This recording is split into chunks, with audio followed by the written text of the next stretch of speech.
Hey, what's going on, guys? I'm going to talk about South Africa during apartheid. And before I go any further, I don't wish South Africa to return to apartheid, okay?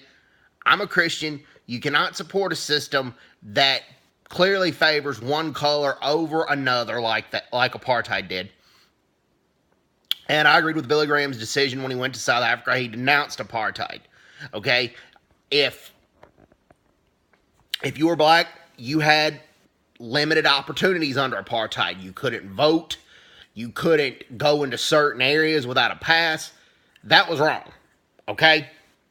But I'm going to talk about the economics and the infrastructure. And from 1994 onward, I mean, Mandela did some great things from 1994 to 1999, but he also helped wreck South Africa's economy. Not as bad as his successors, but he still had his share of it, even though I highly admired Nelson Mandela. So, gonna talk about the infrastructure, okay? During apartheid, South Africa had more paved roads and more clean water than any of the other African countries combined, okay? Let that sink in for a little bit. They had more paved roads and more clean water than any countries and other countries in Africa combined. Okay? And that was an infrastructure the African National Congress inherited, but they basically squandered it. And that part was a very good infrastructure. Okay? Also, during apartheid, yes, plenty of blacks were oppressed during apartheid. It was horribly wrong. A lot of times they were treated like dogs. Shouldn't have happened. But many blacks were not killed during apartheid, okay? The black population nearly tripled during the apartheid years. So it would be an insult to compare apartheid to the Holocaust or to the rape of Nanking, which happened in China during World War II. That would be wrong to do. The black population tripled, okay? And this doesn't justify it because blacks were denied political rights and they were denied a lot of choices. But during apartheid, a lot of them were provided for. The apartheid South African government built the world's largest hospital in Soweto. And that happened. Okay?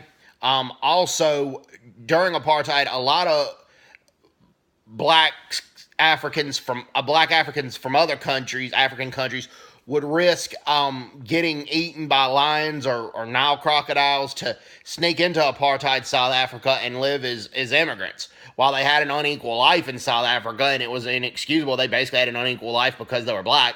They had a better life as a third-class citizen in South Africa than they did as a first-class citizen in their own country. By and large, they did. While it's what they had come to South Africa during that time frame. The education system nowadays in South Africa is horrible. It's ranked 130th out of 144 countries. And that is just horrible. And they have had to reduce the pass rate to 30%. Some schools in South Africa had to reduce the pass rate to 20%. Are black people genetically inferior or genetically stupid? Absolutely not.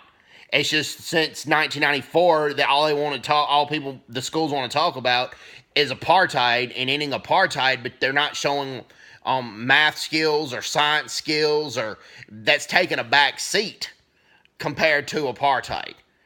And yes, the racial component of the education system needed to be fixed in 1994, but all the students, South Africa's history, number one, didn't begin from 1976 onward. Should they know about the Soweto uprising? Absolutely. They should know about it. They should know that the guys who protested, Donald Mashinini, who led the protest, Donald Mashinini was a hero. But at the same time, that shouldn't be all they should know. And that's why South Africa has one of the lowest math test scores in the world. and science scores as well. And during apartheid, the science education system in certain black areas was not bad, and the math education system too, because a lot of blacks did become doctors during apartheid, and a lot of professionals. Like they couldn't advance as far as white people because of their skin color, so and that shouldn't have happened. But this is stuff we need to be able to discuss, and we shouldn't holler racism if somebody brings it up, because the ANC inherited a bad racial component, because that's what happened during apartheid, but they also inherited a great infrastructure, and it was a great infrastructure that they basically squandered. I mean, there's just no way, and I'm not the only person that said that. The King Goodwill of the Zulus, he has said the same thing. So, anyways, hope everybody's doing well. Take care. God bless, and bye-bye. Bye-bye.